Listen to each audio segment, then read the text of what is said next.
Nope. Just looking into the bush, see if we can see any tail flicking or ears flicking. It might let us know if Karula is still around here. But my name is Tara. I'm your guide for this afternoon. Joining me on camera is Alex. I think Patty was enjoying the close-up of the buffalo earlier, Alex.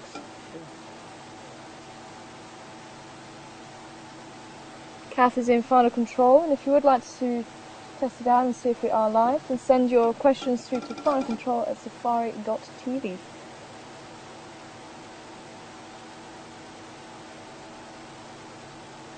I just saw two little dancing akrias just in front of us. Tiny little butterflies. Quite elongated wings, not like the butterflies that you would expect to see. They quite short bodies, and so the wings sort of a lot more narrow. The akrias are highly, highly toxic. You don't want to be eaten an akria. And they actually produce the toxin by themselves. Some butterflies will actually eat plants to actually facilitate the toxins in their body, like the monarchs. The monarchs are actually a good example, and they'll actually utilize the toxins from different plants, and then as they've eaten them as a caterpillar, once they pupate and they become an adult, those toxins are actually in the adult body. And I've actually heard there's a little child that died. She was about 5 when she actually ate an African monarch. So the toxins are actually quite powerful. But we're starting to see a lot more butterflies around, which is nice. But I'm not seeing any movement, so we should continue on up the drainage line. Maybe if there's some movement around here later on, maybe some of the guides driving down here, we might see her. She might go down to drink down at the dam.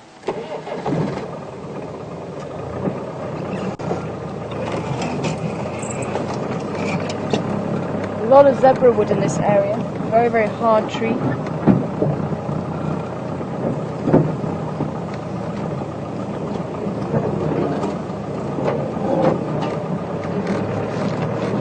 All these little stumps here.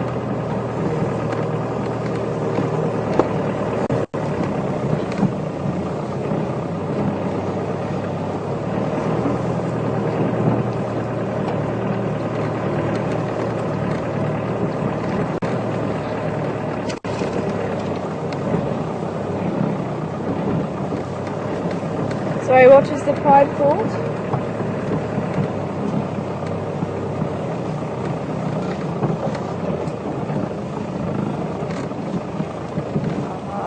Okay.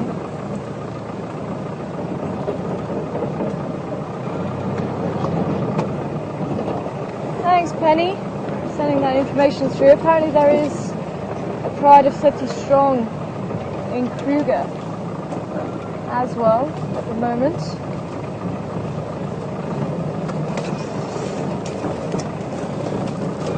So I haven't heard of prides being any more than that. But again, it just depends on the circumstances. This one's not going to be fun to try and get caught up in.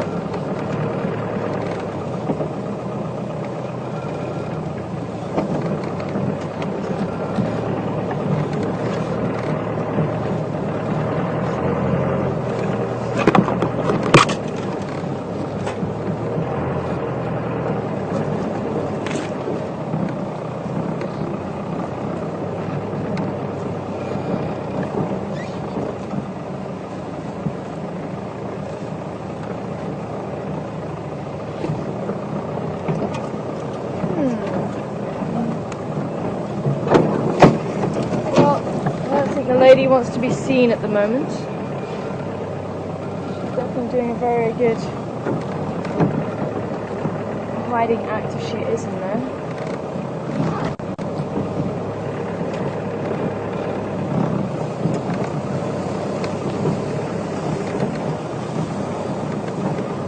So if there's any guys that come through here, may happen to see her. So I'm just checking all these trees as well, because these jackalberries are actually having a lot of shade. as well, so she could just as easily be in the top of the tree there, in the branches, and lying up in there. Well, as I say, she might not even be here, she might have just moved on.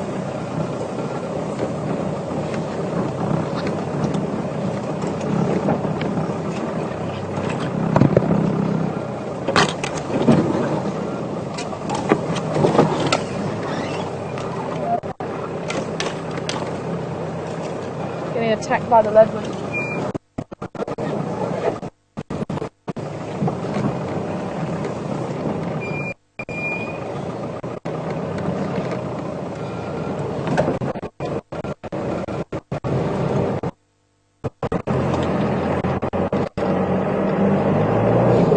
But it was worth a try. Could have been that she was sitting in the spot where I could see her.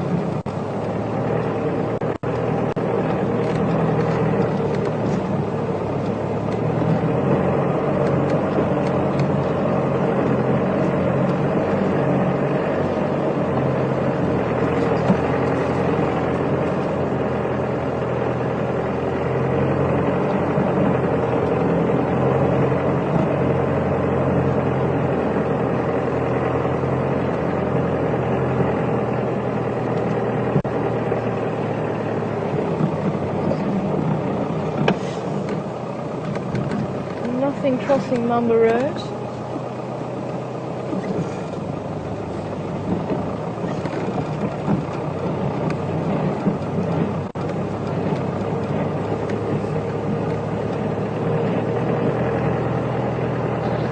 So drainage lines are definitely good to start checking. The temperature is increasing.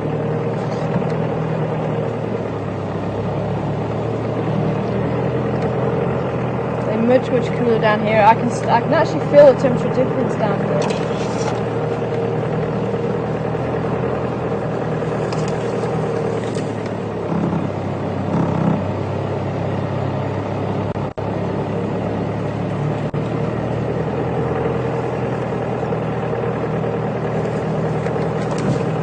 I'm so looking forward to the rains. I really can't wait to see what plants are going to start sprouting and the flowers, and say seeing a lot of new birds coming into the area. And one of the birds we need to start listening out for is obviously the cuckoos. We need to start brushing up on the cuckoo calls. And I think I heard my first cuckoo the other morning. I think I heard the class's cuckoo. Franklin that got scared by us. Class's cuckoo says, "Mikey, Mikey, Mikey."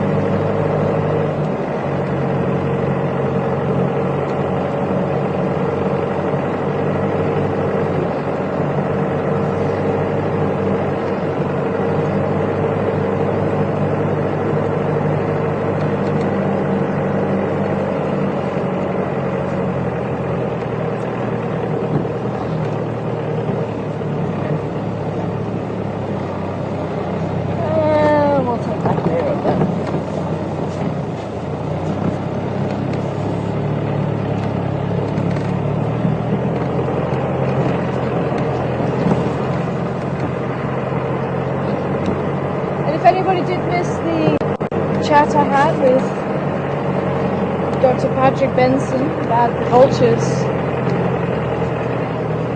it was very interesting. He's such an interesting man, and she gave quite a lot of information and stories last night around the campfire. And we are busy uploading a clip of the fireside chat onto YouTube. If you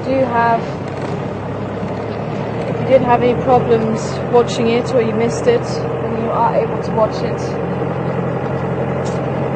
on YouTube. say some very, very interesting stories and comments. Where are you guys flying to, man? Hearing some oxpeckers flying over. So there's possibly some other mammal around here. Generally herbivores, you don't really get oxpeckers on the carnivores. Reason being they'd be eaten. But not really on elephants, although Mark says he's seen them on elephants a couple of times. I remember reading something, and I really wish I'd actually written it down and where I found it. Maybe someone can help me out. There's a Niara over there. It's going to be a little bit too far. I'm going to double check that it is a Niara.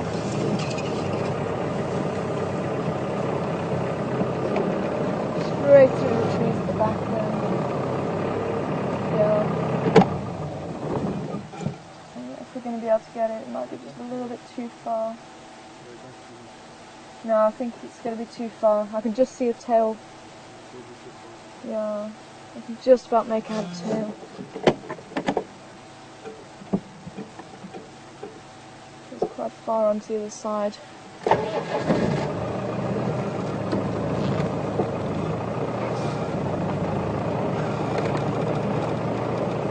So I was reading that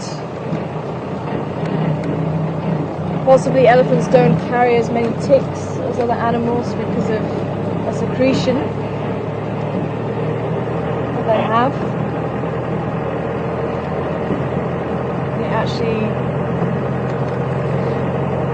is something that ticks don't like. But as I say, I can't remember for the life of me where I read it. I thought, oh, that's interesting, and I want to read a bit more about that. And I lost where that information was.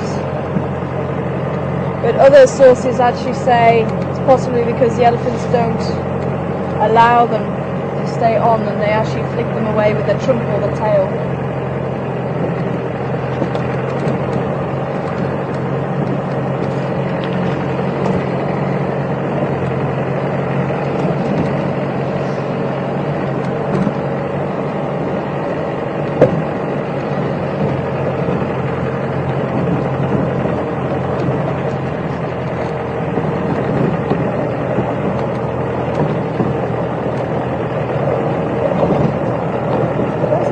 Yes, I was saying about the clip on YouTube. We did have a couple of power cuts earlier on, so it's taking a little bit longer than planned to put it on YouTube. So it should be there later on this evening.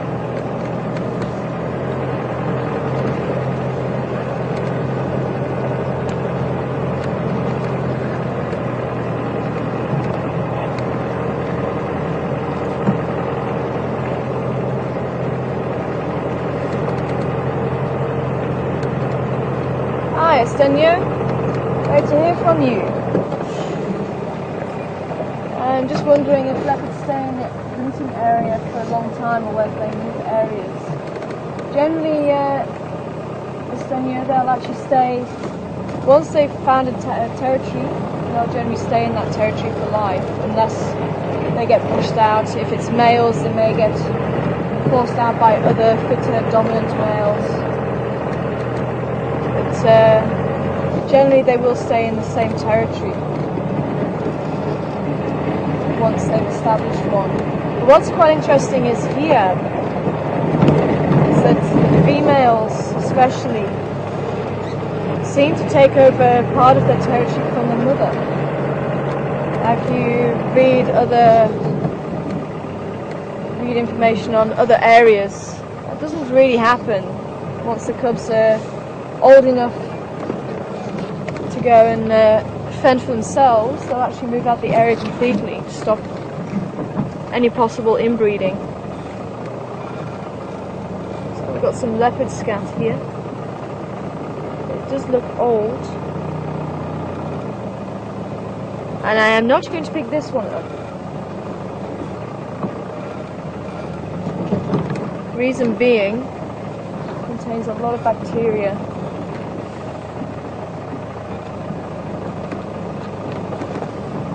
So it's going to be in a difficult spot to actually show you.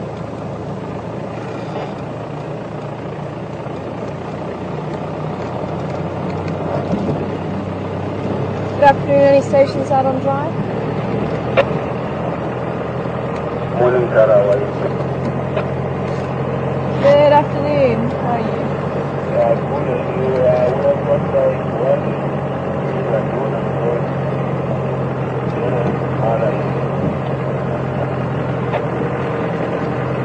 Sorry, east of where, sorry? Copy that, thank you. So we can make our way there in a short while. now it's more about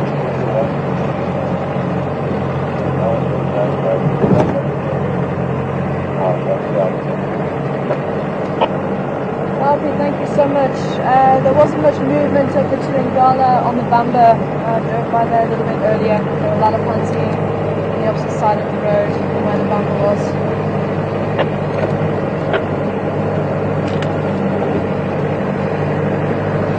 Well, it sounds like Induna is really showing how well he can hunt. Apparently he's caught an impala outside the lodge. And it sounds like they were actually watching him catch it down by the lodge.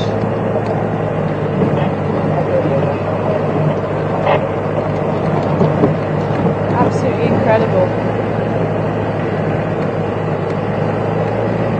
So again, I don't think there is any doubt that Induna has made the kill.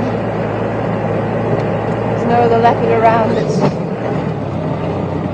being confused with him.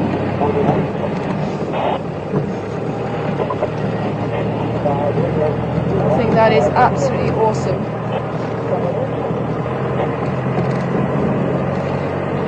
We're quite a way away, so we are going to make our way there.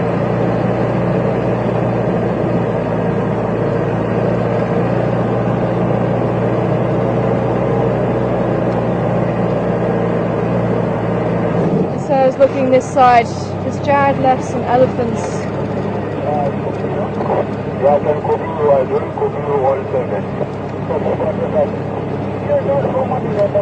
He left them sometime this morning up by Buffalo's Hook.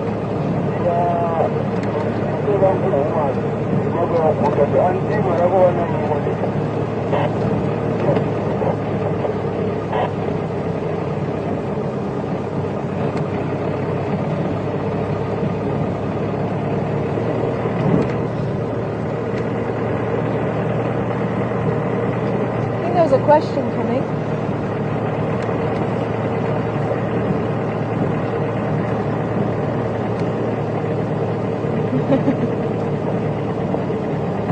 Okay.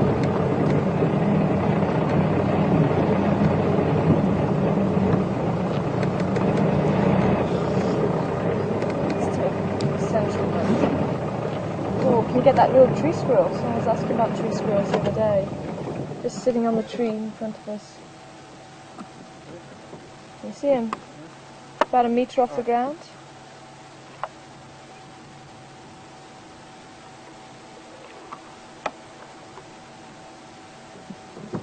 I forget, someone was actually asking about the tree squirrel.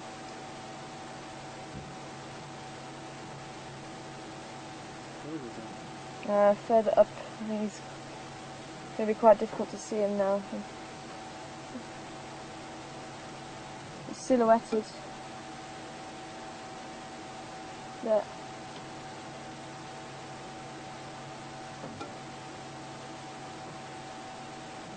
Long bushy tail.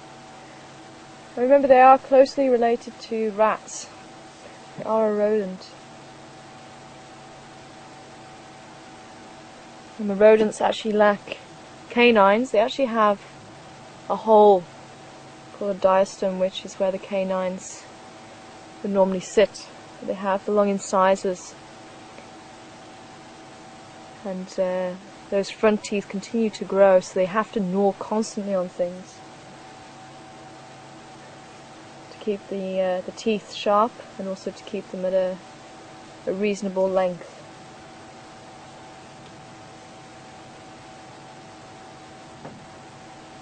Okay, I think he's moved, hey? Or do you still see him?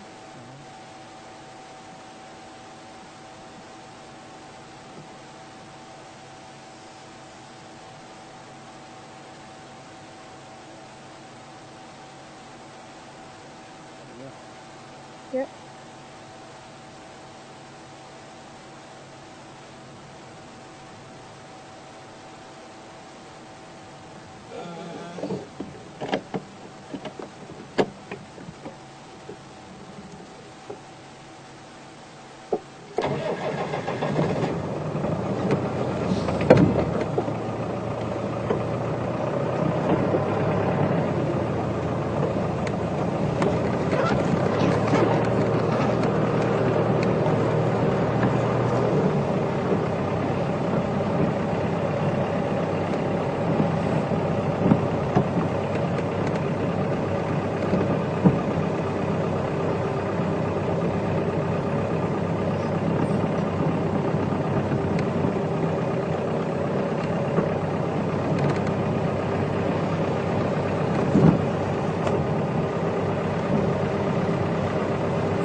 Okay, so we just turned onto Central Drive from Drakensberg Drive.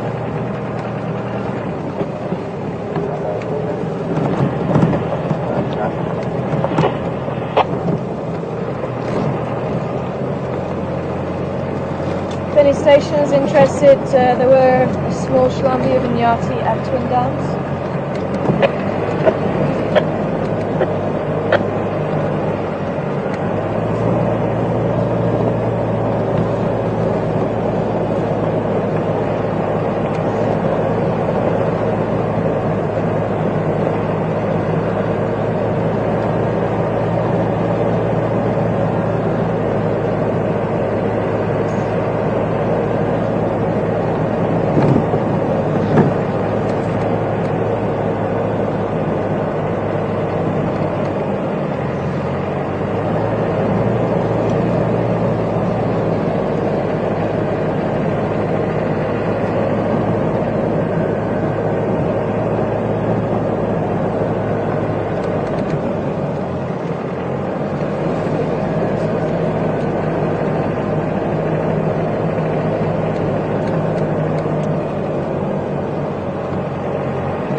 Looking around and looking at the trees that you can identify at the moment. There's a few acacia trees,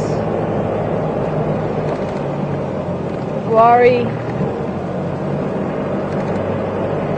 we drove through just before, magic guari.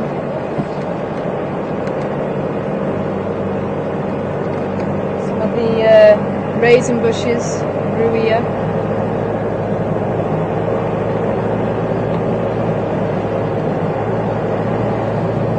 Speaking to Patrick, and obviously doing a lot of work in Asia, he's actually telling me there's a lot of the species in India which you find here in Africa.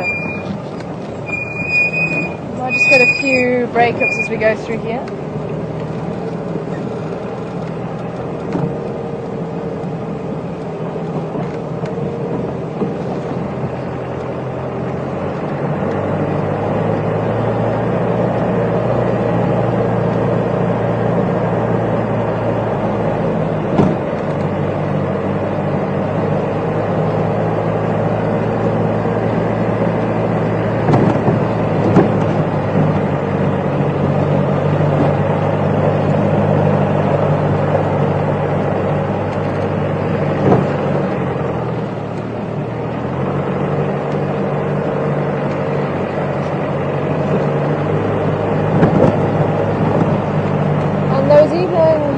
showing me some pictures. There's even some species I could recognise, and they are so close that they're only subspecies, which is quite amazing. One of them, I think I showed you a while ago, scented thorn. Scented thorn, Acacia nilotica. You can actually get out in India. There's a subspecies there. There was also raisin bush that was also found out there that looked like the sandpaper raisin and the Kalahari raisin out here.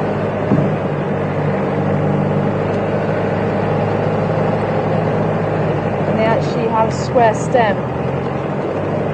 And a lot of the birds as well, he was saying that there's a lot of babblers out there. I forget how many species he said, but it's either in its teens or in its 20s, number of species of babbler. One Madoda English, on a Bamba, one fishing on lock, space for 2.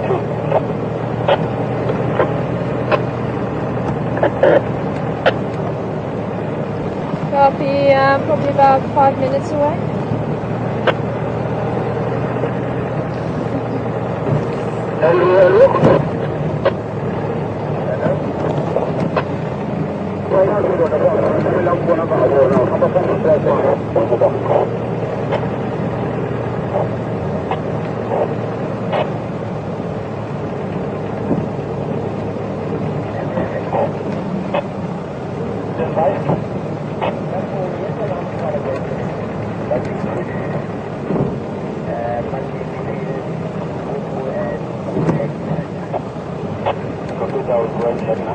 And I always remember, and I'm actually looking forward to seeing flowers again, which are the comelinas. There's actually, what we were seeing was quite a lot of the blue, and it's the wandering dew or Venus's bath. There is also a yellow version as well. You do also get the comelinas over in India. And fever tea, which I haven't seen here actually. We used to get it a lot on my old reserve. Lipia javanica. Used to get that one a lot. And also Lipia citrullina. And you could actually make a tea from the leaves, and it would actually help to relieve flu and cold symptoms, as the name suggests.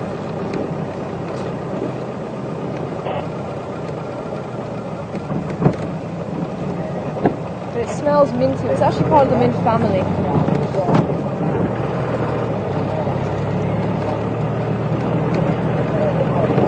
Well, I've been looking out for it here. I haven't seen it here. Could be because it's the wrong soil type out here. Oh, we have the Gowrie gang.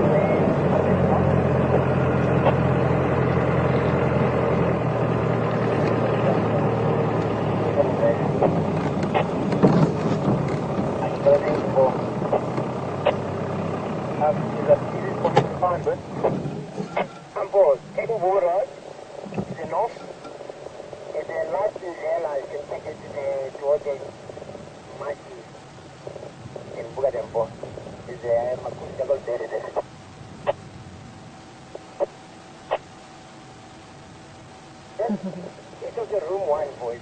Easy to book at them.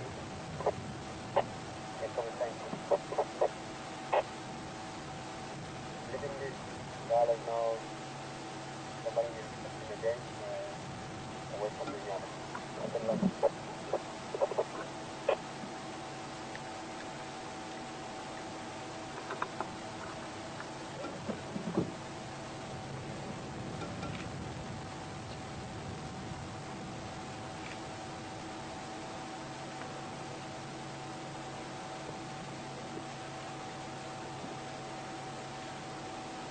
So we actually had one of the Gowrie gang visiting us, and I think it was actually Kath who said she saw him coming out of the old final control, as if he was owning the place, which I thought was quite an awesome description. I think it was one of the males, and I actually remember seeing him. I think I was on chat at the time, sitting in for the water hole, and I just saw him walking in front of our little pan where the water was, and also walking around to where the little gym area is. And I think it was probably the same male. Not too sure who it was. They say Graham knows them very, very well. Oh, there's the others. They say I can only count 10 at the moment. There's a couple more just to the right. As I say, he walked out of the old FC. There was nothing in there to find, thankfully. We keep all our food in the fridge, and he hasn't worked out how to open the fridge just yet. We have to make sure that we don't leave the kitchen door open. I'm sure you've seen from the diary that was made. We gave you a little tour of the camp. What's quite interesting though is the baboons don't recognise the females as being dominant. In baboon society it's male dominated, so the highest ranking female is generally lower than the lowest ranking male. So females, for a person to actually scare away a dominant male baboon, is actually very difficult. Whether it's our pheromones or the chemicals that we give off, the sound of our voice is a higher pitch.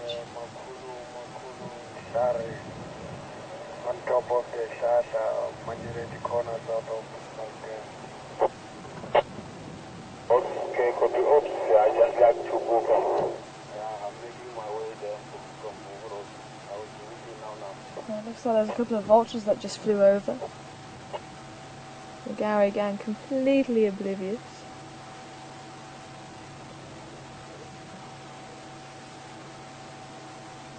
But if you drop your voice and make it deeper, that can actually help.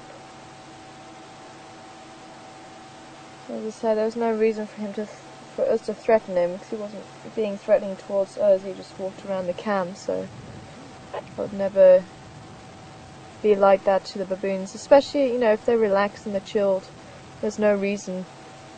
But if they are getting quite aggressive, and obviously you need to do something, you need to protect yourself, because the canines, especially on the males, are actually quite long and they're quite dangerous, and they will kill cheetah cubs, possibly even leopards. If they're left alone, they find them.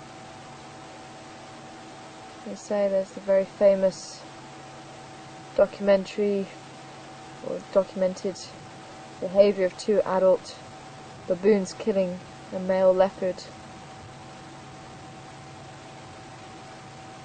So they are quite a force to be reckoned with. Big males can maybe weigh up to about 25, maybe even 30 kilos.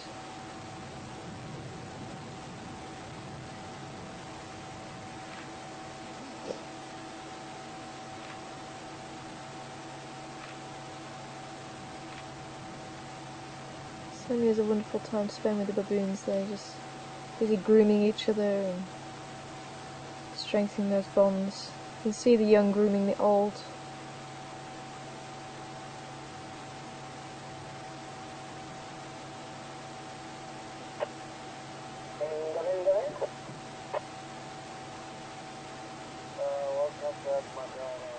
Hello, what have they spotted?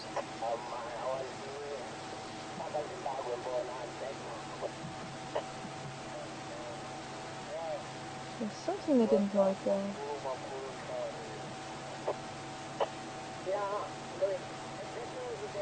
Well, the sentinel up in the tree hasn't really said anything, so I wonder if it was just something like a francolin that moved or flew, or... They don't seem to be too phased.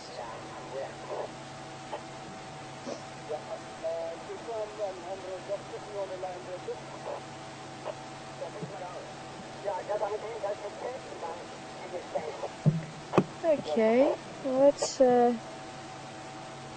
Just move a little bit forward. I just want to see if I can see what they were looking at. There's two vultures in the tree as well.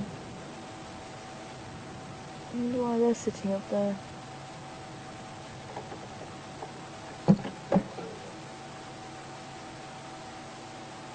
I'm able just to get the vultures before I move. As I say, the baboons haven't moved far, so I don't think it's really anything. They haven't started barking or anything. I think it's probably just a bird or something that spooked the baby, and with the baby running it spooked the other one.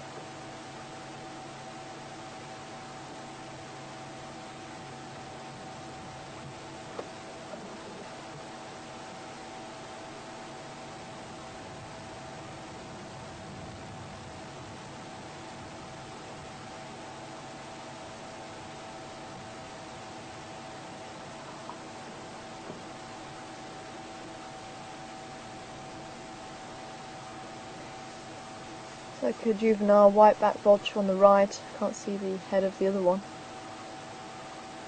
Probably an adult.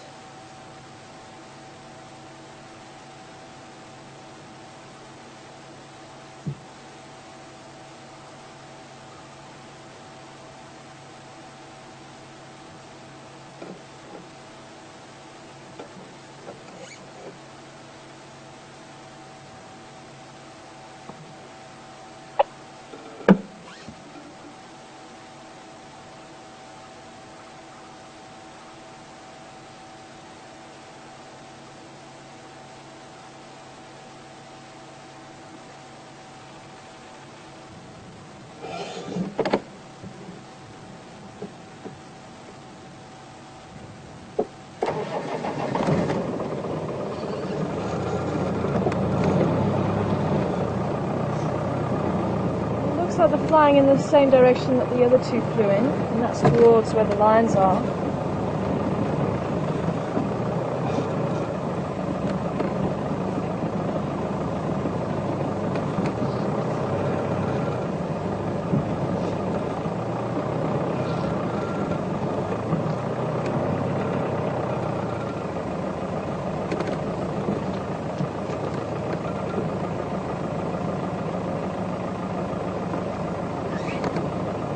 This is actually quite amazing.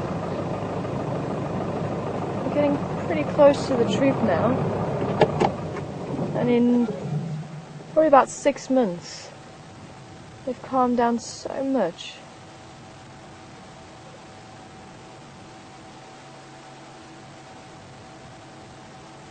And they would have run away by now.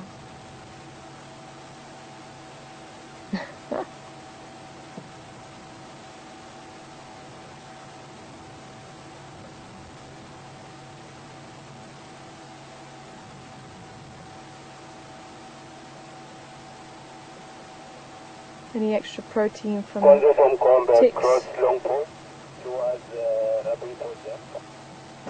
and lice that are in their fur is always welcome, especially this time of year.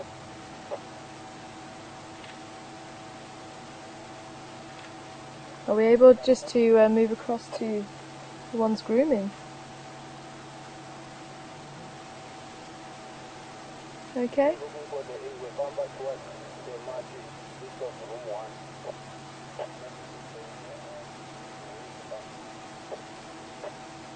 Hi Phil, welcome aboard this afternoon. Great to have you with us. I'm just wondering how tall the baboons are and how much they weigh. Let's say for a big male, they can get up to about 25-30 kilos for a very large male. If they stand on the back legs, let's see if I can actually show you relative once we pan back out, but let's say when they're on the back legs, they're probably just shy of about 1 meter tall. Females weighing in a little bit less than that, for about 18-20 kilos for a very large female.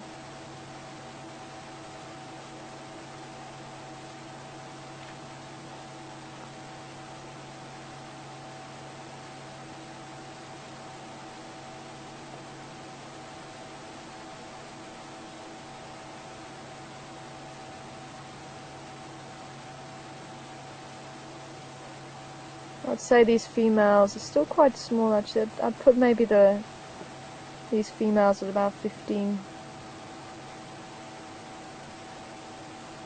Maybe even slightly less than that.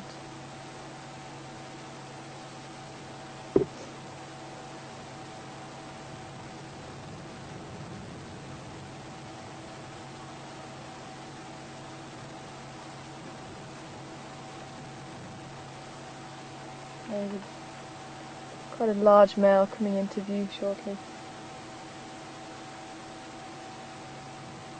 And so we'll make our way to the leopard, but this is just such a beautiful sighting of the baboons, and they're just so relaxed.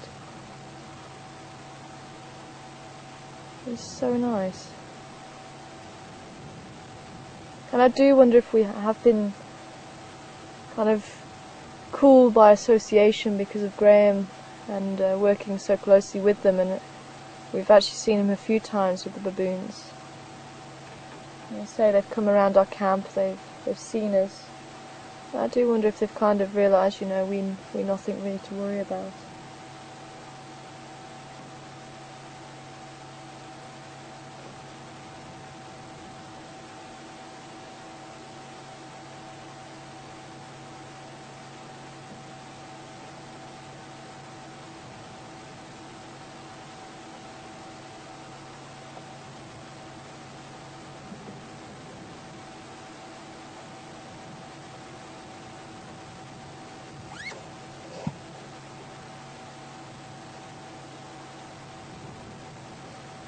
So with the sun behind them, it's actually just really showing them off so nicely, with fur being highlighted.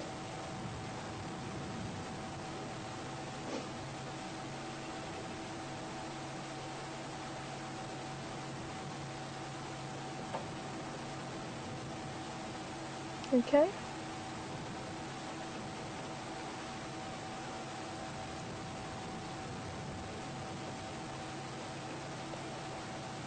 I'm not far. I will be with you not so long. Hi Janet, great to hear from you. I'm actually counting 13 in the troop now. I've got the woodpecker flying over.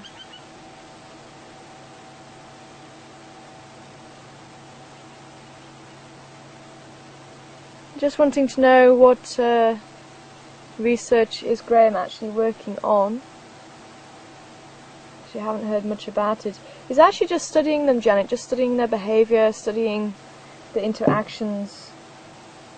And at the moment I know he's been writing a book about the leopard he used to look after. But I think he probably will try and publish something about the baboons at some stage. And as I say, when he was on the fireside chat with us, and he was saying when there was actually a few more male baboons, they were all pairing off, and it's not really known in baboon society to actually have that, because it's generally a small group of males who will be the leaders of the troop, and obviously they'll have different associations with different females.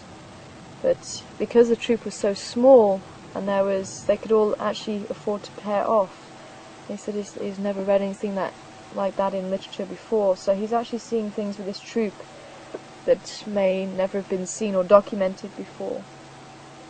So I think he's possibly going to write a book or something like that with the information in, but as a project goes, it's not really, it's more for interest rather than it being a project. But as I say, it's because he's been with them for 6 years and they've got to know him, then it's quite a valuable piece of research that he's doing, especially as Patrick was saying last night about the vultures, and because they're so long-lived, if you just study them for a couple of years, you may just get a snapshot of their life, but it's not the full scenario, so you may miss out on what's going on as they get older or when they're younger or whatever. And I think it could be the same for baboons. Okay, I think we're going to continue on. So the fact that he's been studying them for six years, and as I say, actually studied the politics and studied the movements, It's certainly quite interesting.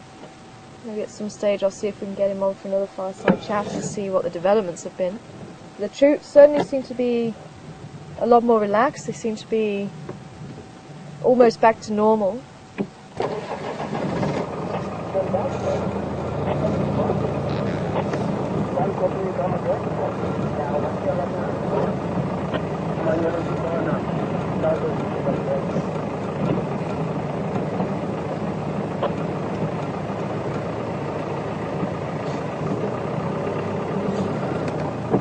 Is there any station with the Ingwe by Voyatella?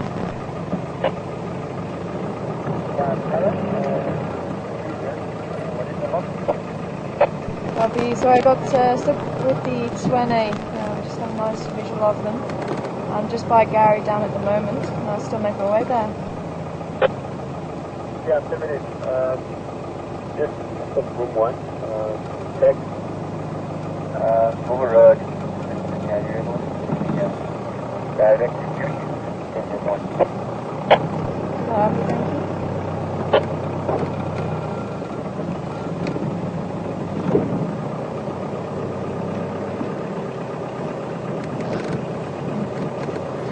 Job looking under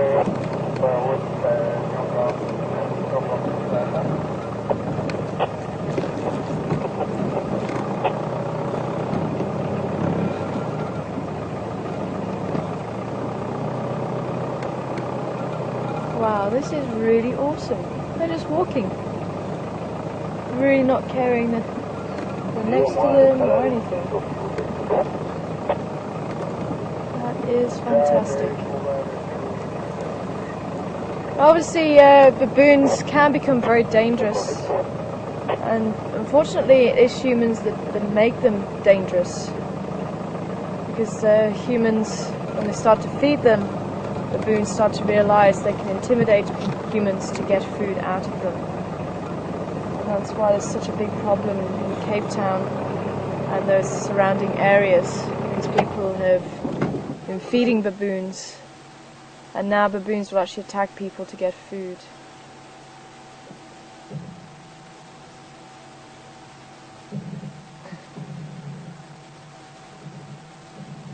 Obviously found something quite interesting below the surface there, but now the older baboon wants to have a go.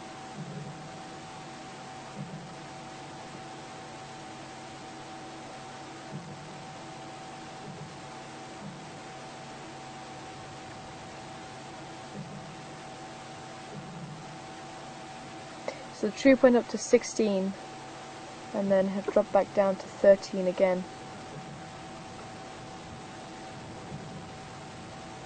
With the other males moving off. I think Darth Vader, who is quite a large male, I think he got moved off. Tawny and another one. I think it's either Ed or Barry.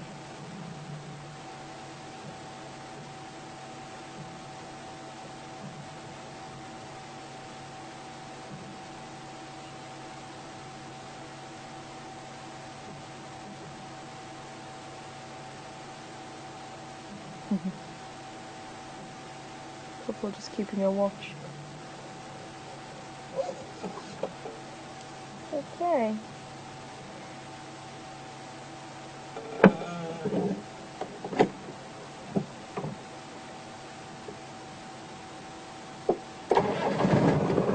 And if anybody wants to actually keep an update on what's going on with the Gary Gang, there is a Facebook page that you can follow up. So when Graham isn't driving guests, he goes out and watches the baboons, observes them. He usually does a blog about them, gives an update on them.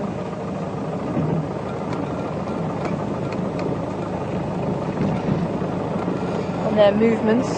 So if you would like to keep track of them, that's what you need to do, is go onto Facebook and type in Gary Gang.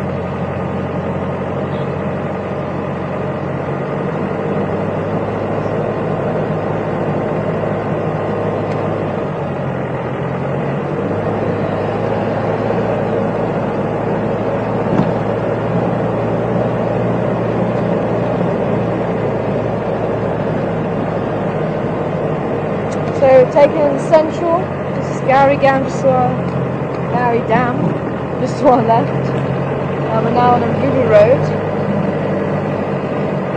Anybody's following us with the map.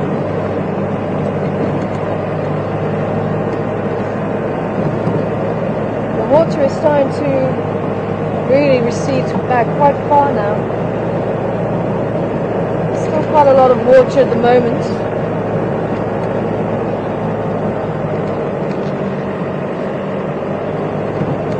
Maybe we should take bets on when the first rains are going to be.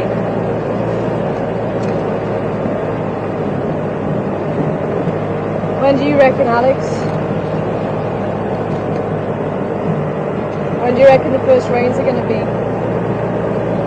When do you reckon the first rains are going to be?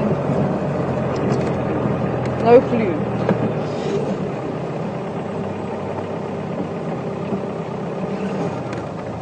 I forget, room 1's this side. Room 8.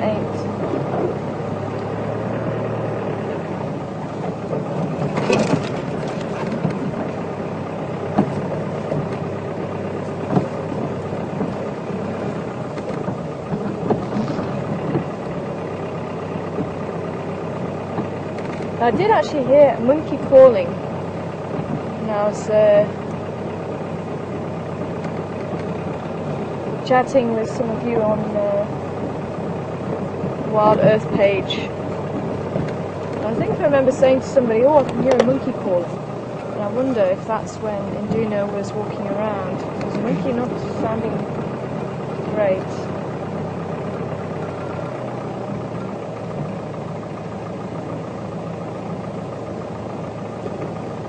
He's sitting at the bottom of the tree.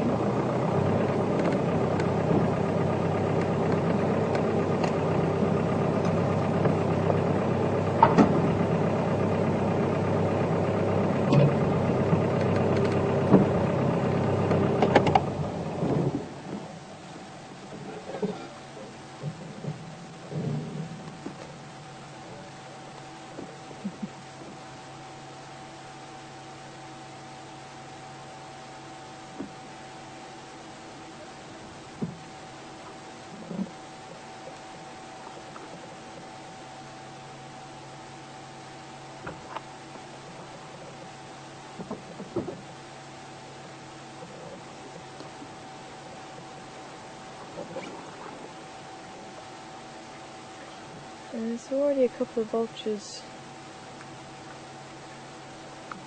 looking. There's actually a few impala just below where the vultures are.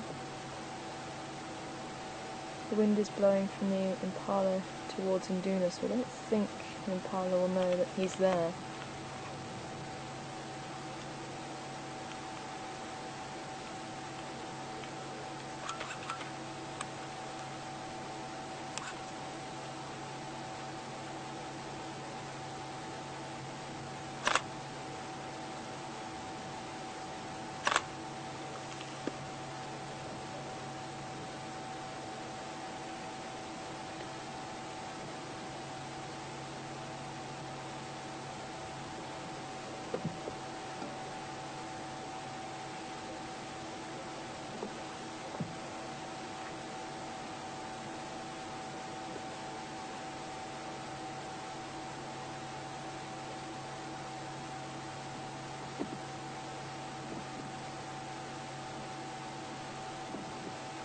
I wonder if I actually misheard. Yeah, it's Induna. I wonder if I misheard. I thought they said that he'd made a kill, so unless they were saying there's actually impala close by, they could make a kill. Because I'm not seeing anything in the tree.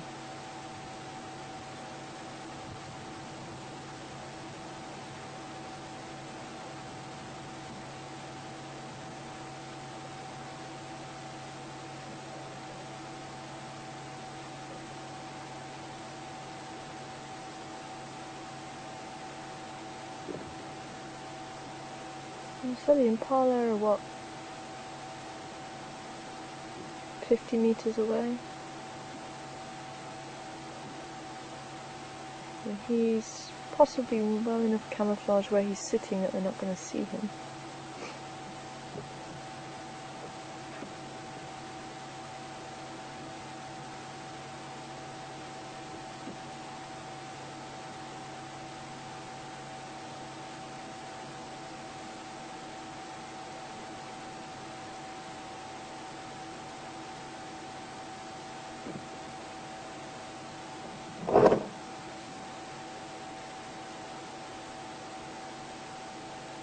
Andrew, come in.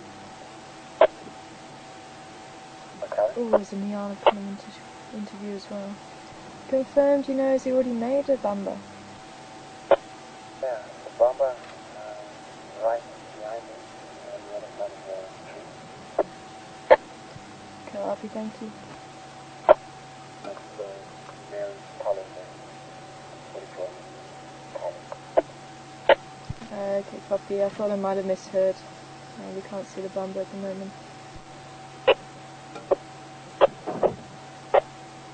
Okay, no, I didn't mishear. Apparently the kill is just behind where he's sitting. There's actually Niala also walking, probably about 40 meters away from him at the moment.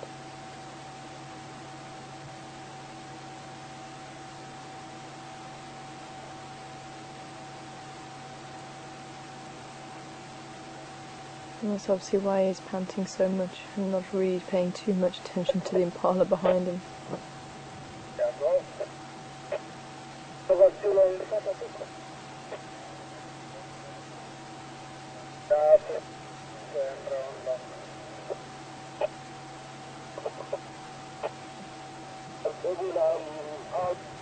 I'm out long time ago. I left this ram on log. You can farm by them. Thanks, man.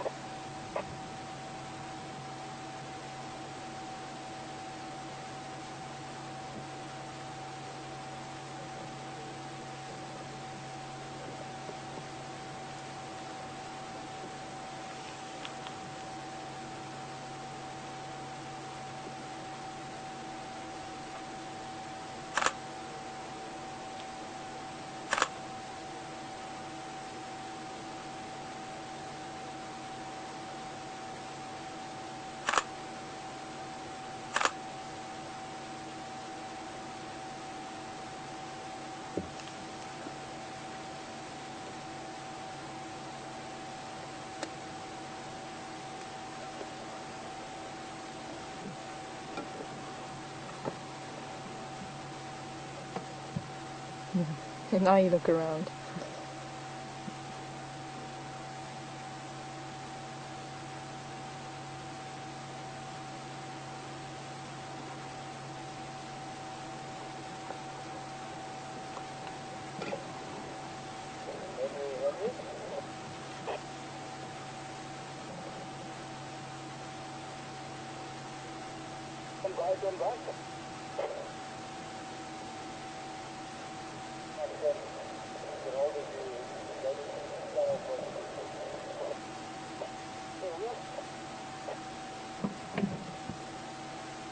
Hearing the pulse for the hour, it's starting to cool. The temperatures are starting to drop slightly. It's great to see he's doing so well.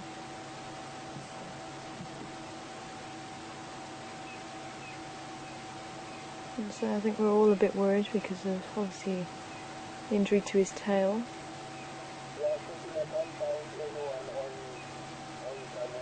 And we haven't really been seeing, and we've just been seeing Mishu making kills. So I think everyone was a little bit worried that he wasn't making his own kills, but apparently it's a fully grown male impala behind the tree. So his next task is actually going to be to put it in the tree, if he does decide to do it. And with the amount of line in the area, he'll be silly not to.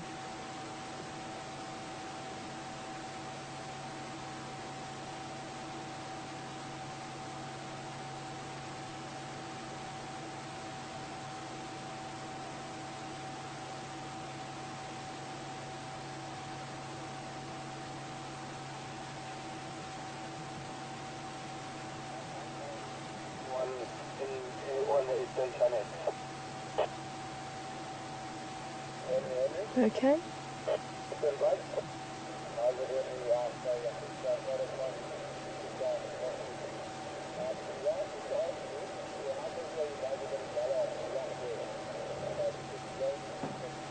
Hi Richard, great to hear from you. Wonder if you're not on drive this afternoon. Just wanting to know how often we burn in our area. And we've only really burned the fire breaks. But as far as I know, they don't burn here. And they opt to cut the grass rather than burn it. So there's a couple of different management tools to help the veld, and some areas don't like to burn. It can be beneficial. I say it does release a lot more nutrients into the soil from obviously all the what we call moribund, which is old and dead vegetation. And burning actually releases it, and it's actually part of the natural way of things. You tend to get a lot of fires naturally through the lightning striking the veld.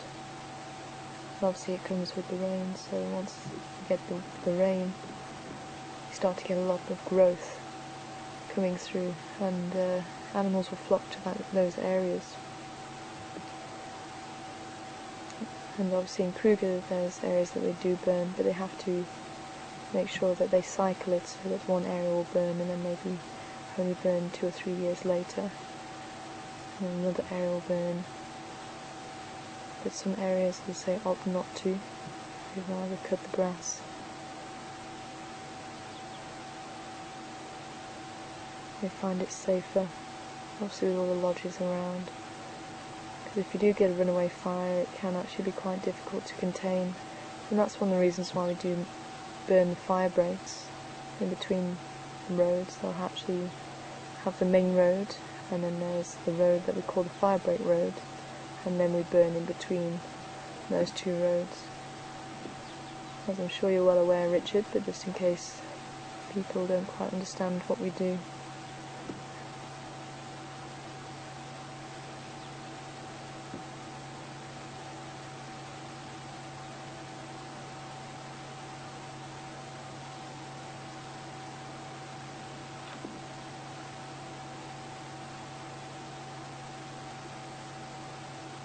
If we do have any new viewers, this is Induna. He's a male leopard who's coming up for about 2 years in November. And I think it was only 2 or 3 days ago he was actually still playing around with his brother, which is amazing. I mean, at this age they're actually starting to hunt for themselves. They should really be going their separate ways, and yet they're still here.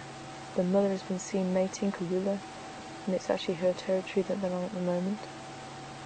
She's still obviously around. She was seen this morning.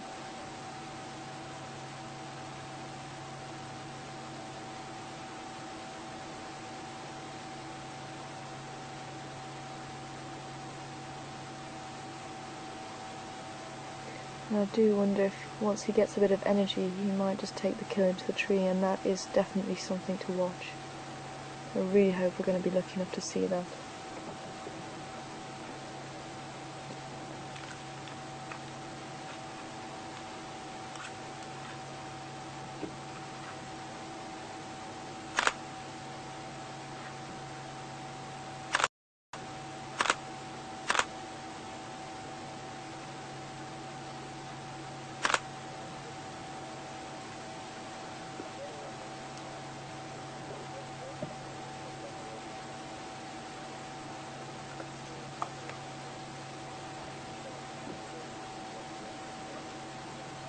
Again, the Nyala are totally oblivious to where he is.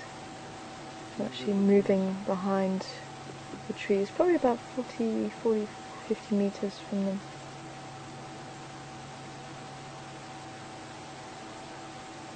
Blacksmith lapwings are calling, and that's possibly what he's looking at. I think the baboons have made their way down to the dam, and that's what's disturbing the blacksmith lapwings.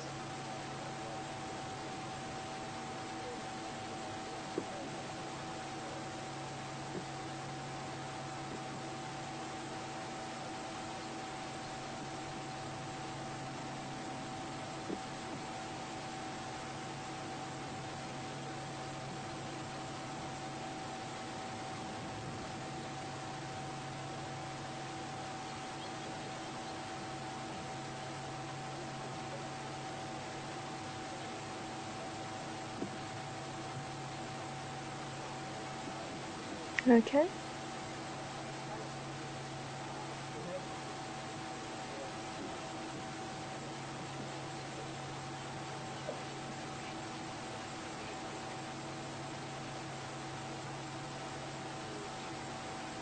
Hi Jack, welcome on board this afternoon.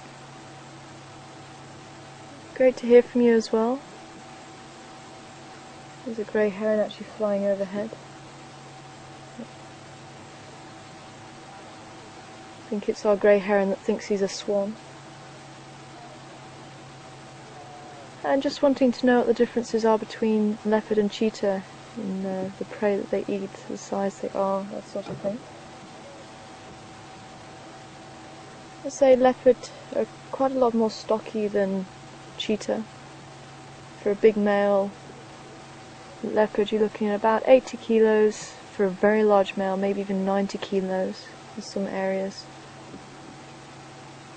Those cheetah are not really going to be weighing in as much as that, maybe about 40-50 kilos for a male cheetah. Female's obviously a little bit less. Female leopard, you're looking about 40 to 60 kilos. Prey species, leopard's probably going to take down something a little bit larger than the cheetah generally, but having said that, I've heard of cheetah taking down waterbuck in this area. But definitely the hunting technique is very different. Hello. How's it?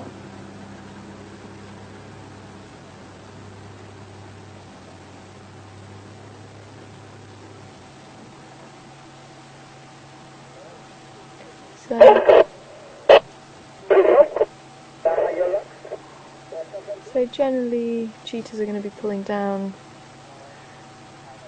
antelope about the size of impala, maybe blesbok. They tend to hunt in the open grasslands, so you tend to get the species out there. Although again I've heard of cheetah pulling down bushbuck in my old reserve. The female decided that she was more comfortable in habitat like this. Very strange. But the leopard, I say, they're quite a stocky cat, so they could pull down maybe wildebeest. I've seen, depending on what's happening.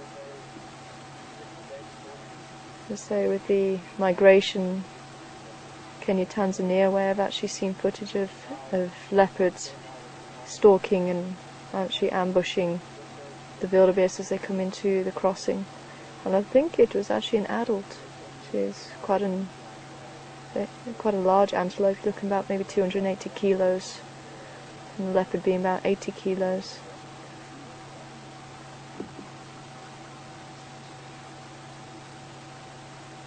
I say, going for something that size is a little bit unusual. I've seen cheetah try and going after zebra and wildebeest.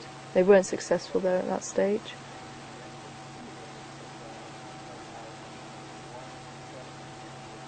And again, leopard tend to be very solitary, so they're going to be obviously pulling down even small prey as well, like guinea fowl and things like that. Cheetahs, they can be solitary. Males can form a coalition of 2 or 3. Females, if they have cubs, they can have maybe up to 6 cubs sometimes. They are successful.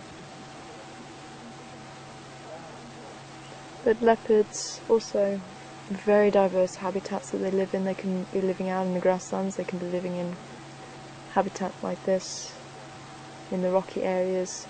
There's the Amur leopard in Asia. Very, very diverse cat, very successful cat actually. Leopards, I've heard, are able to fish. And I wouldn't say that cheetahs are able to do that, but I wouldn't put it past them. If the circumstances are right, if they're hungry enough, you never know. But generally their technique of hunting is to maybe get to about 30 meters or so. They do have to get still fairly close for it to be possible to kill.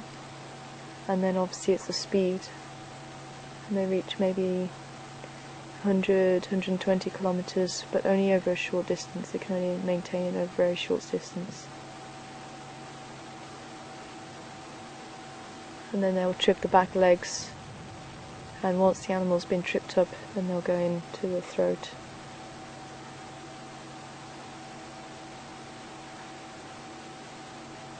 I'm saying leopards are more of a stalk and ambush animal, so it won't outrun their prey like the cheetah will. Obviously they'll chase it for a bit, but they'll have to get much closer.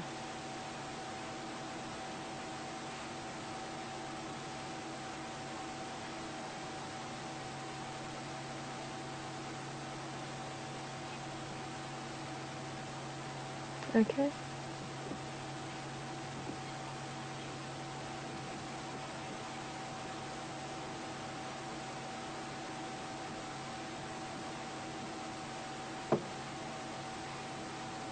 Hi Nancy, from Indiana, welcome on board.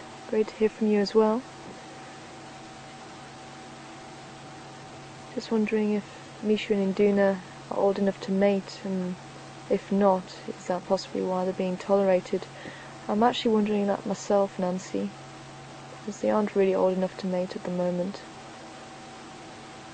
Maybe another year or two and then they'll be mature enough, but that's possibly one of the reasons why they are being tolerated. I'll say I've been wondering that myself, and I've also been wondering why, or if that's the reason why that their father is also tolerating them at the moment. Because of that. But if once they become mature, then they could be actually a threat to him.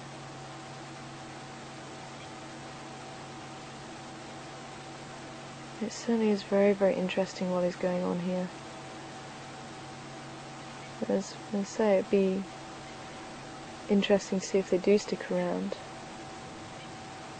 But I can't see if the territory is really going to be able to hold both the males, plus Karula, plus, if she is pregnant, her cubs, because she'll have to be feeding them as well.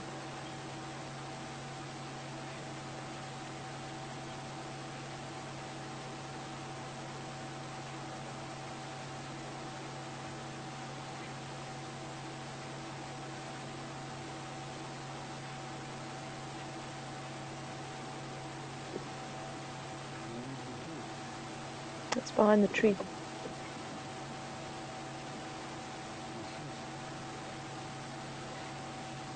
Alex is just asking you where the kill is. Apparently it's just behind the tree. I think we'll have to go right round the other side to actually see it.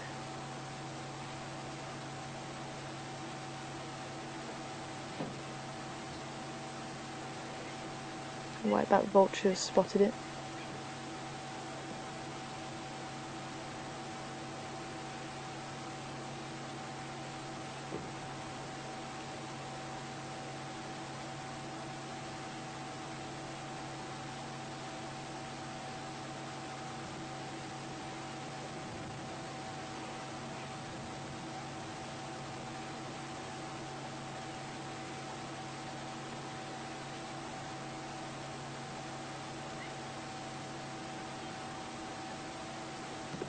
Okay.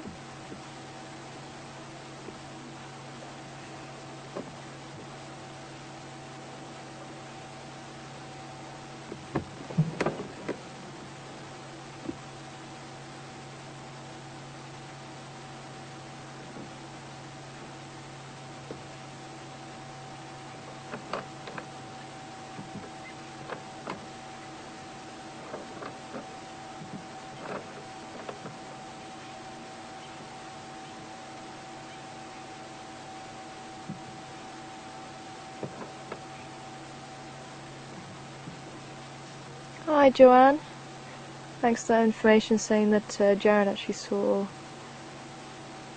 Induna taking a kill up into the tree on the 31st of August.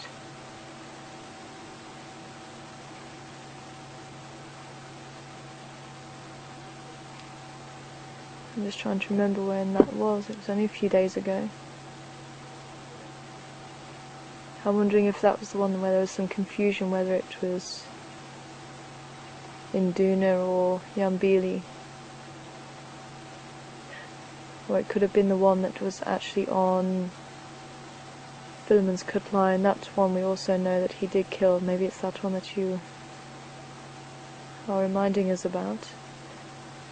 But as I say, it's definitely great to know that he is able to kill, make his own kills, and obviously hoist them into the tree. As I say, I'm sure he will do if he feels threatened and feels that it's necessary, but I'm just hoping that he will, with the lions being in the area. I don't want him losing the kill.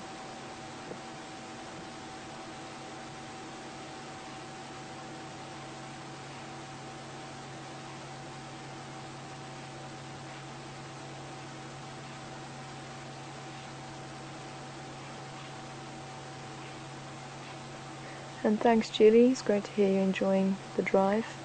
And it's great to hear that you're out of hospital. I really hope you have a speedy recovery. And same to Marilyn as well, if Marilyn's watching.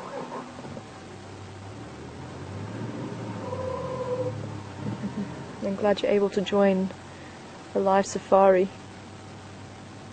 I know you tend to watch them on archives quite a lot.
Okay.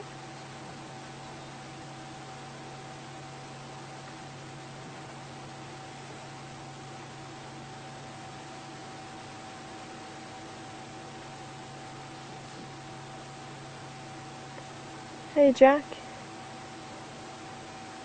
Quite an interesting question from you. Could a tiger survive in this habitat? And how would the other predators react to a tiger? Well, tigers would really, I'd say, fill the same niche or role as the leopard. They're solitary hunters, and they are very similar in that sense. But I think tigers from India could probably survive well here, and same with the Sumatran tiger. There's prey that are the same sort of size. I think the Amur tiger might battle a little bit because of the heat. Amur tigers tend to have much thicker fur because living in Asia, they need to have the thick fur for the winter, although in the summer I think the temperatures would increase quite a lot, so they may adapt. But if we took maybe the Bengal tiger, Indian tiger, or the Indo-Chinese tiger, the habitats would be very similar to that. The cheetal, which are the axis deer, are very similar in size to the impala,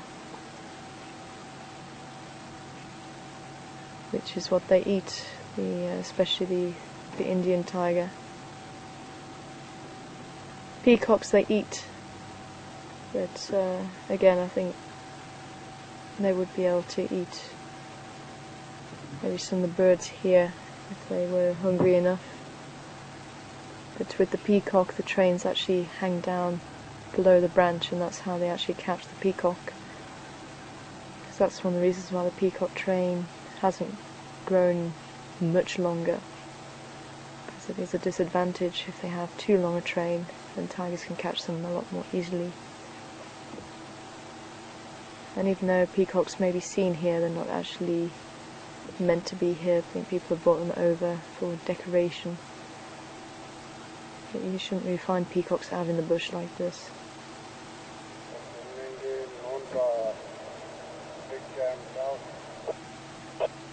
Let's say Sumatran tigers would climb trees to catch monkeys, so you might even get the Sumatran tigers catching baboons. You even get them catching the vervet monkeys, also the small antelope as well. So they probably could survive.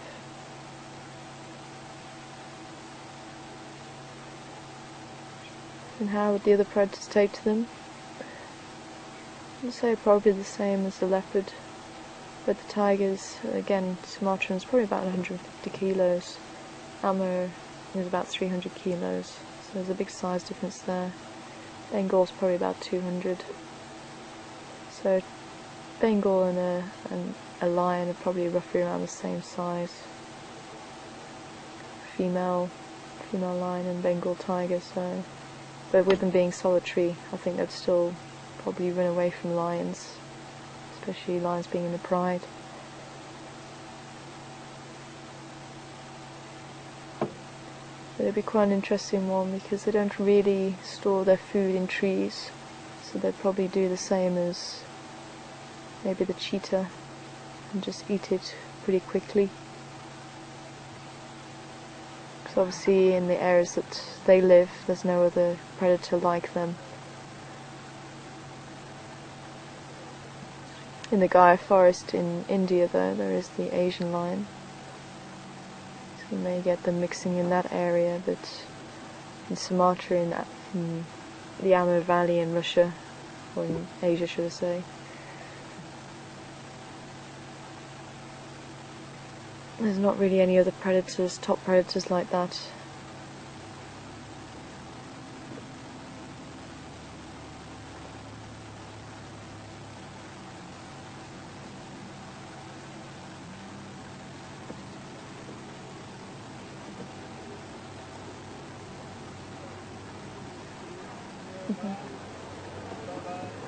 Bye.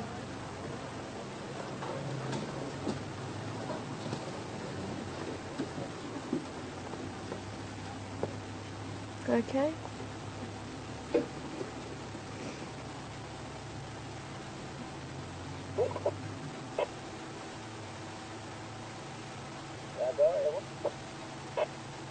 Hi, Jack. Jack from Virginia. Welcome on board.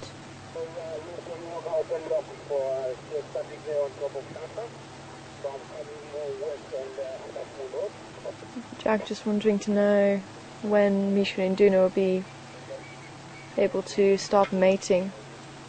Say maybe another year, 2 years. And if they don't get large enough, they may not be able to hold on to a territory. They may become nomadic males.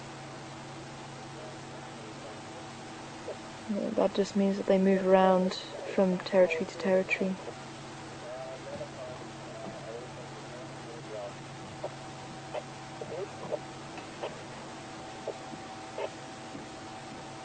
But judging by this boy's paws, I think he's going to be a big, big male.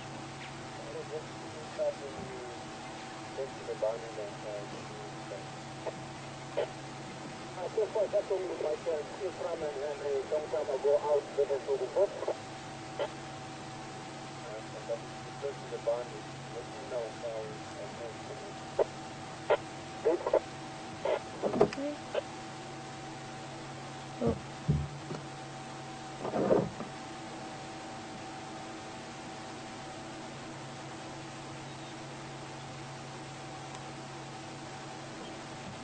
Hey Ruth.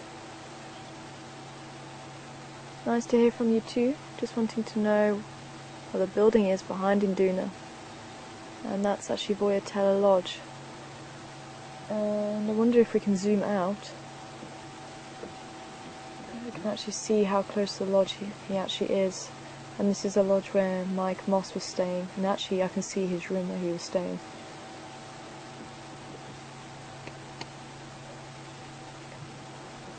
And just a quick welcome to anybody joining us for the first time or just tuned in.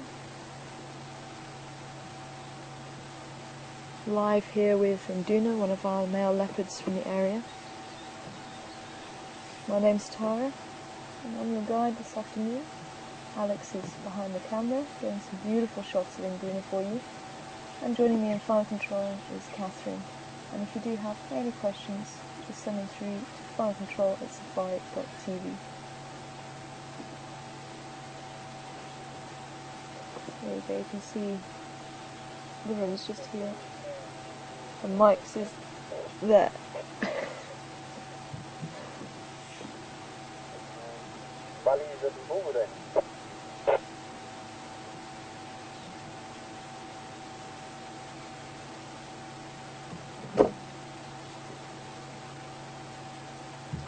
Andrew, come in.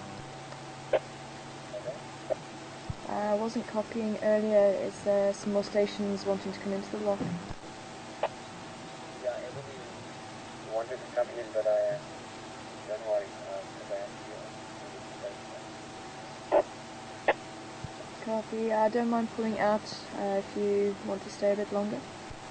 No, I will leave now, so it's only allowed 1 minute time for my phone.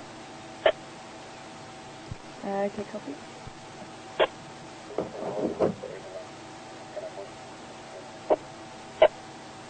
No, Matata.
Hi Leslie, welcome on board this afternoon.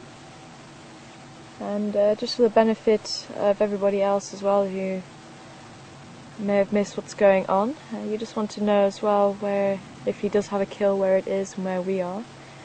And where he is at the moment, the kill's behind the tree, so it's not actually in the tree at the moment. That's why I'm I'm hoping if we stay here long enough we might actually see him put it into the tree. But we're just by Vuitella Lodge, so we're literally on the northern side of the Gowrie Dam at the moment, just opposite the lodge. And apparently it's a male impala that he killed. And he seems to be battling a little bit. He's panting like crazy, so I think he's just still getting over the kill and kind of maybe even working his way up to putting it in the tree. And as Joanne reminded us that Induna did put the kill into the tree on the 31st of August, and I'm pretty sure that's the one off of Philemon's cut line I think she was reminding us of. And I'm not too sure what it was, it could have been a steenbok or something. So he's definitely capable of putting kills into trees, and even thin trees. So I am hoping he's going to put it into a tree, since we do have a lot of lines in the area. And also hyenas. And I think the hyena's attention is being taken away by the buffalo, which is good. I would like to split myself in two at this point in time. I'll leave one half here and the other half go and see what the lines are up to.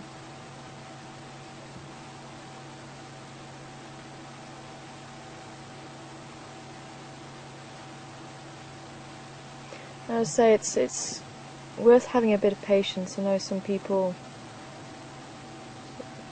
get a little bit annoyed sometimes if we stay a little bit too long with cats that are flat, but you just never know what's going to happen, and with this being live we can't say for sure what is going to happen. We don't edit or cut anything out. It is as you are seeing it, and you can't really predict exactly what's going to happen. So it could be in the next 5 minutes he could decide to get up and start hoisting his kill into a tree. It could be in the next hour, it could be that he doesn't do it at all. We can't say for sure. But obviously, the longer that you stay with them, the more behaviour you might see from them. And especially works as well if an animal's a little bit nervous. If you're willing to stay a little bit longer, quite often the animal relaxes, they get used to you being there, and then they'll start going about their business again. And they're more likely to do things while you're there.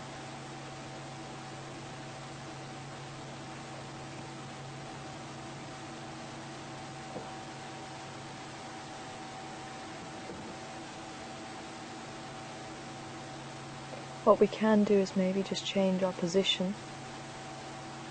Let's see if we can have a look for the kill. I think it is just behind the tree.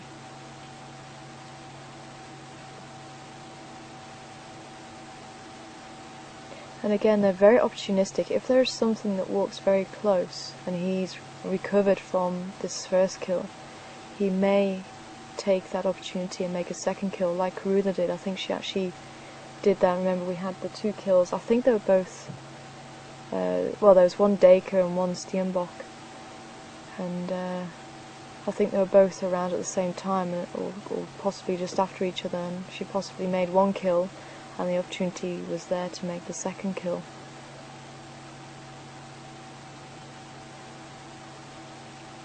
Oh, hello. He's snarling at something. I wonder if... Okay, we're going to move because I cannot see what he's snarling at, but there's something there he doesn't like. I wonder if it's his brother. Why are you snarling? Hmm? There's a what, sir? A bird. It doesn't make sense that he's snarling at the bird though. I'm going to just move down and just see if we can't see what he's snarling at, because he was looking further across the way there. Unless it was a francolin, but I can't see why he would be snarling at a francolin. Very odd. Very, very odd. In doing it, if you were snarling at a francolin, that's definitely got to be a first for me.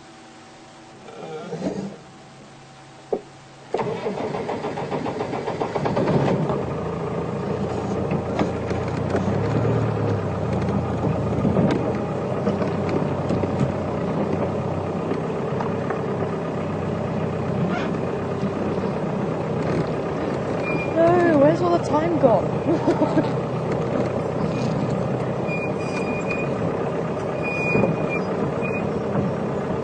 Oh yeah, I can see the Impala behind it. I've actually got a nice view of him there.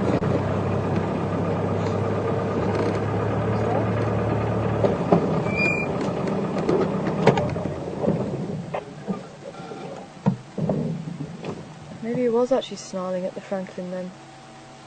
See, where he was looking, you should be able to see.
I can't see any movement on the opposite side.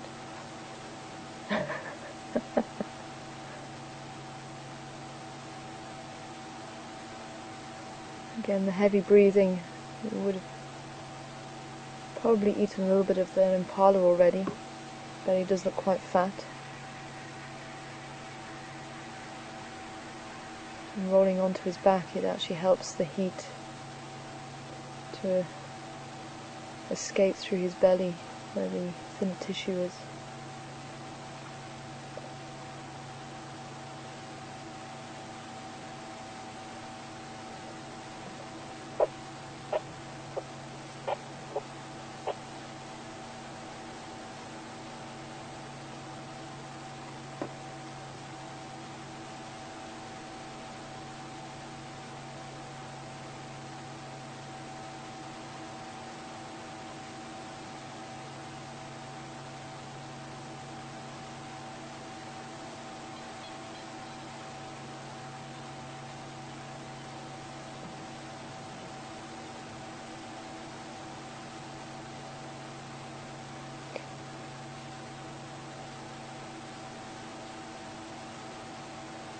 With the cooling temperatures, I'm wondering maybe we should go back and see what the lions are doing, see if they like eating off the kill, see if there's any hyenas around there.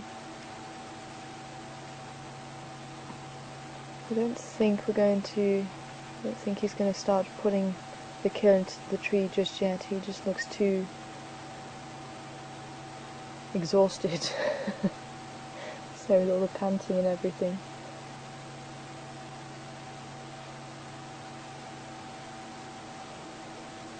I think we've got some time just to go and quickly have a look.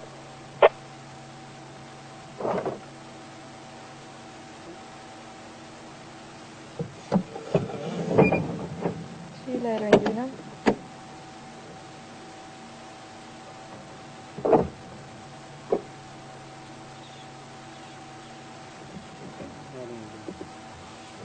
Is that it is? What's up? What was that for, mister? I was definitely looking at you when he did that. Are you wearing a different aftershave or something? I'm actually smelling of buttered popcorn. If you're smelling of buttered popcorn, you won't be getting that reaction.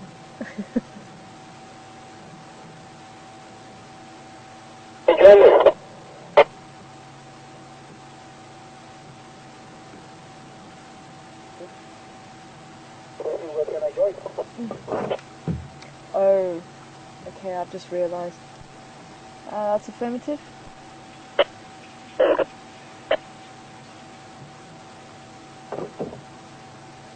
I wonder if he was hearing the sound of the vehicle.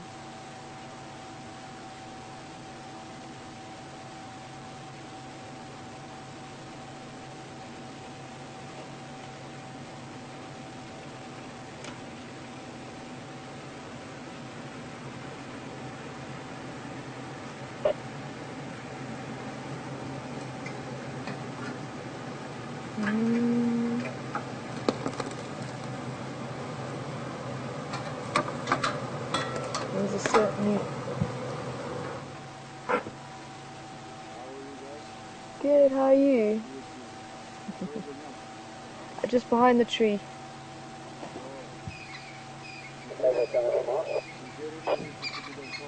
Yeah.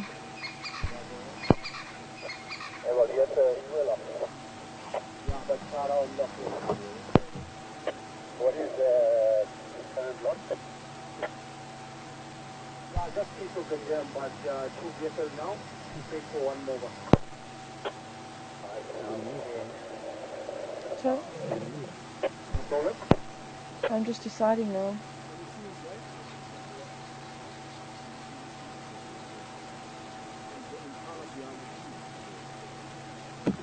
It's a tough one because he's up. I'm just wondering if he is going to start trying to put it into the tree now. We need to split ourselves in two, dude. Did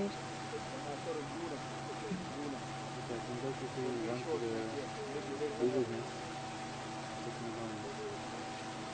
think that both of them should be killed? Only he did.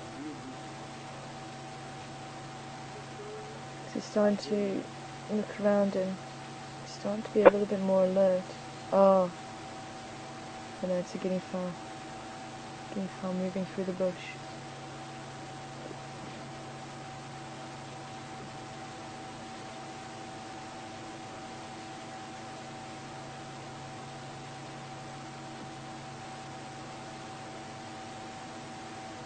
And so it could just happen that he just decides that's it, it's going in the tree.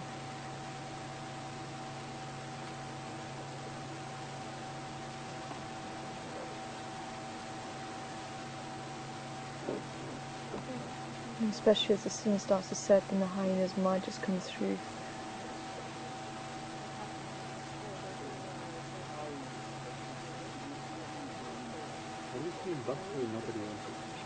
Sorry?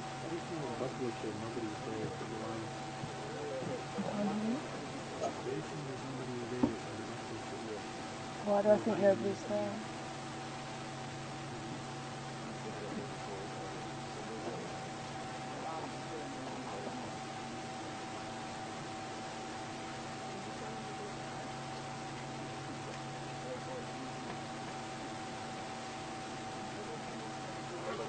There's actually a guinea fowl that's limping at the moment, just in front of him. That's what's caught his attention now.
Is there another vehicle wanting to come in?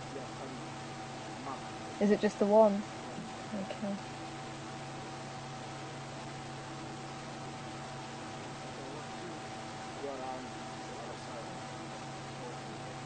Do you want to drive down here? Okay.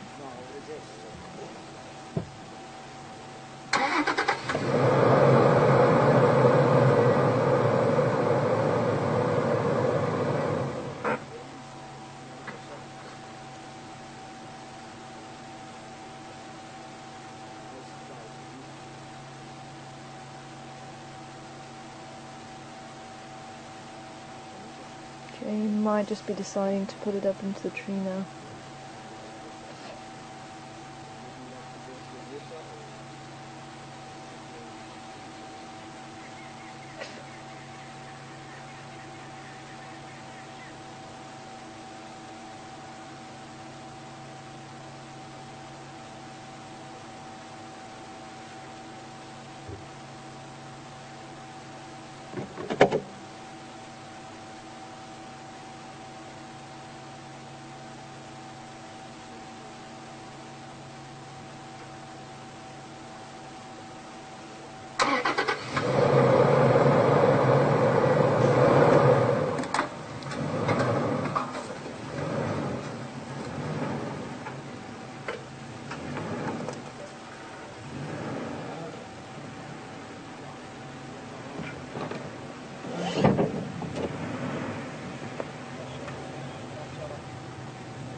I'm just going to wait for able to finish moving, then we'll move around as well.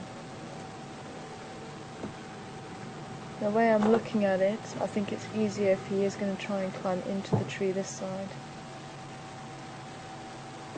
I might even be able to just be able to eat a little bit more of it and then put it into the tree.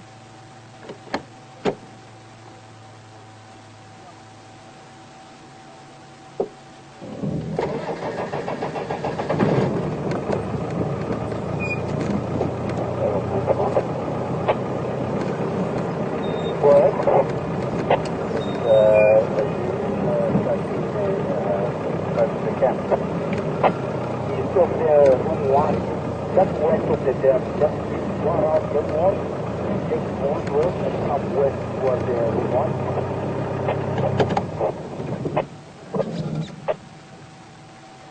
It's very simple.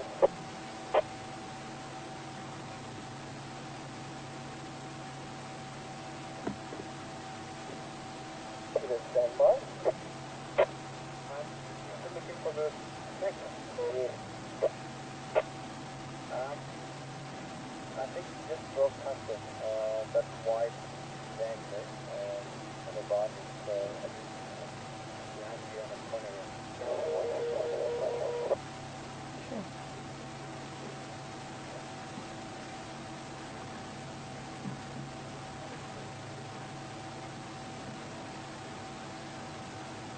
Just remember that eyesight is roughly around 6 times better than our eyesight.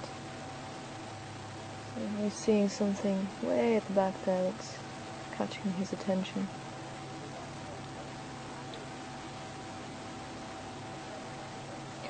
I don't think that's going to help. Maybe he's decided that maybe it's a little bit too heavy for him to actually put into the tree.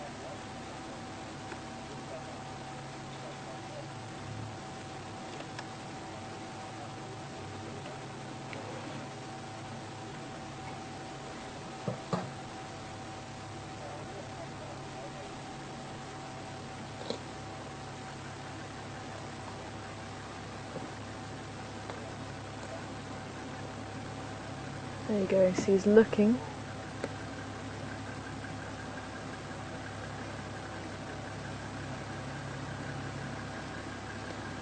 I'll say at this stage, Induna's not going to be the weight of a fully grown male leopard. And in Impala ram, you're looking at maybe 40-50 kilos. It's probably weighing in about the same as him, maybe 40 kilos at the moment.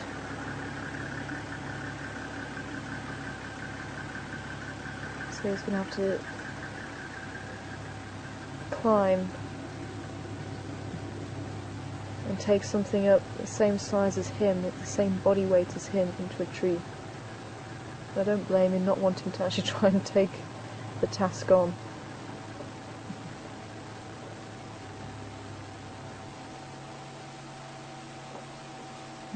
Hi.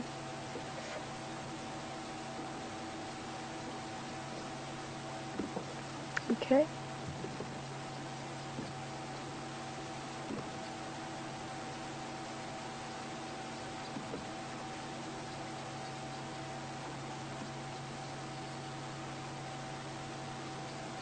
Hi, Kathy.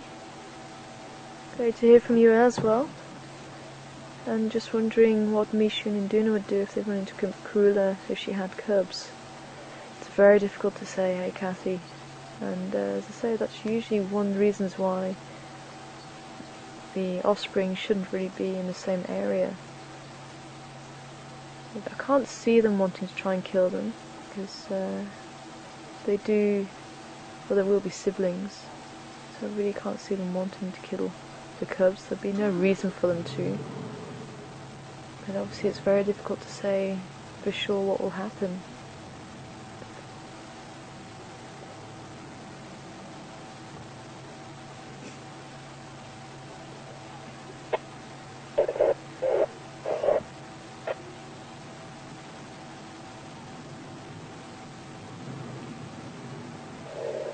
Okay.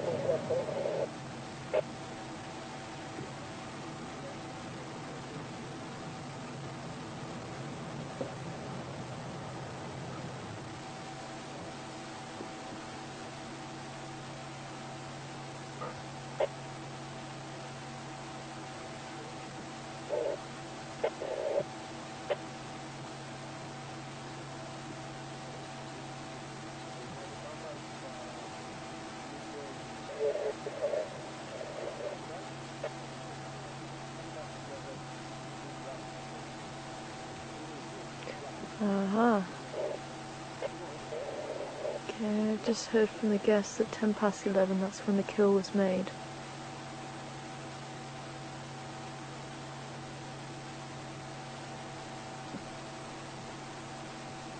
So it's been sat here all day.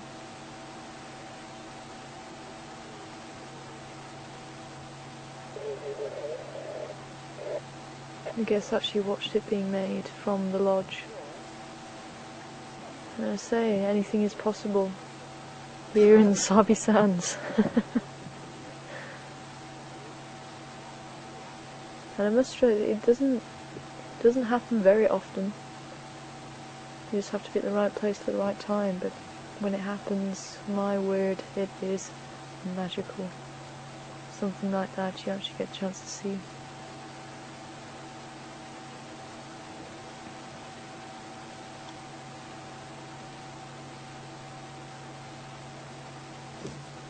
And Susan being a little bit worried about the camera flashes, and does it not bother the animals? Some animals it does bother, and as I say, you really have to watch their behaviour very closely. Some animals don't mind. Elephants don't like it, rhinos don't really like it.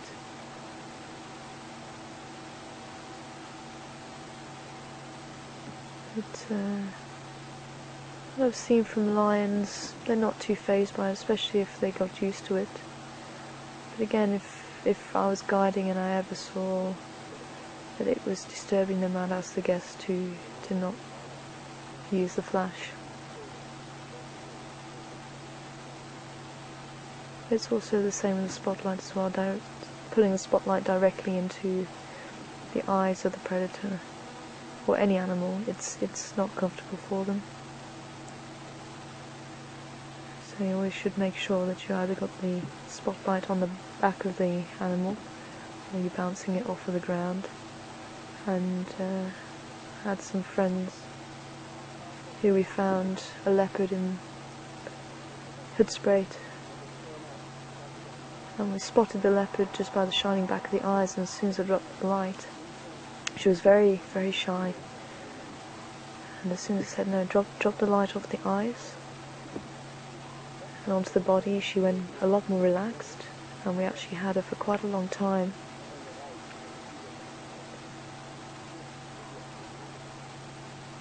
But they definitely don't like the light shining into their eyes.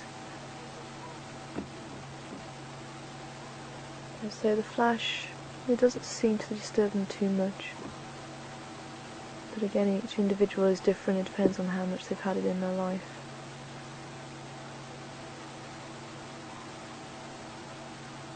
And I suspect these guys would have grown up with it.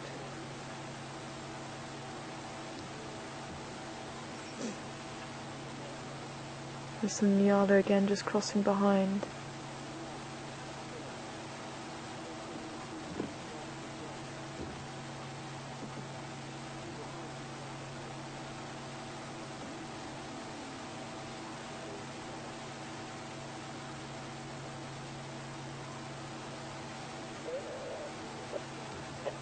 Okay.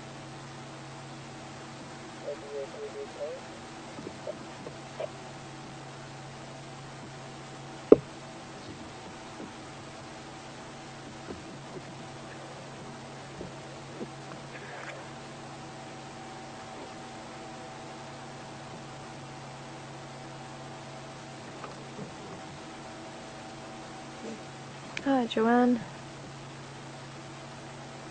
Just asking about Induna's tail. It doesn't look raw at the end anymore, can I tell? And I've just had a quick look with the binoculars and it definitely does look like it's healing quite nicely there. Definitely doesn't look swollen or anything.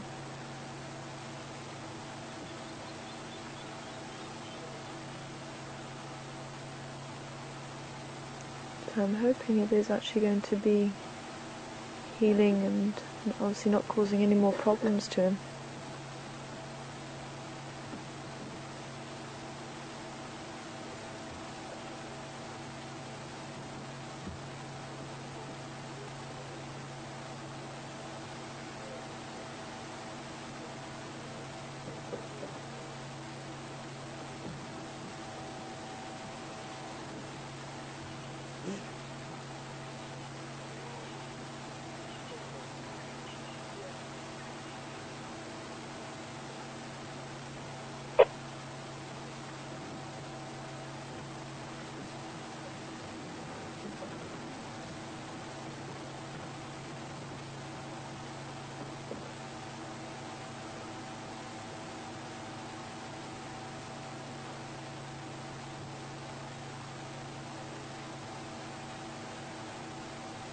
Getting quite irritated with the Nyala actually getting quite close.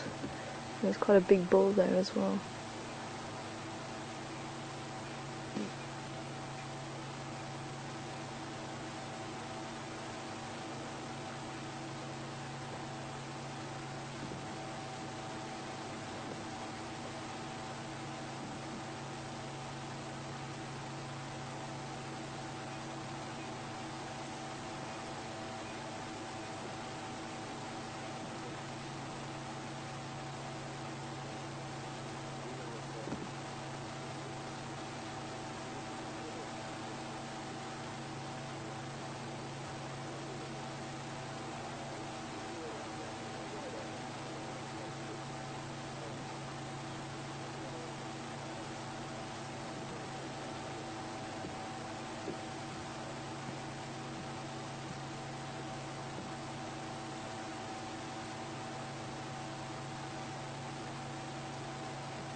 Okay everybody,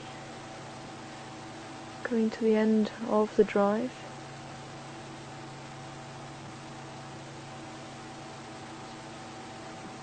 But as I say, I think we're fairly close to him putting in the tree, so I think we're going to spend a little bit longer with him. So for those of you who are leaving us, have a great day or a great night. I'll say goodbye from myself and the rest of the team. If those of you who are able to carry on watching, we're going to stay just a little bit longer. As I say, he is looking at the trees.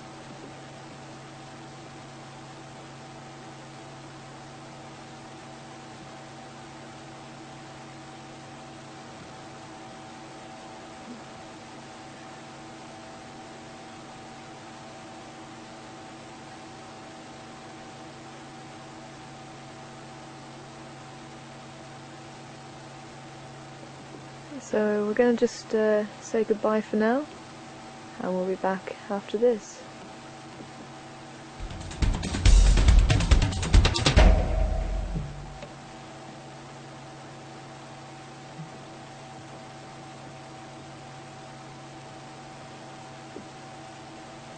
You can see he is looking.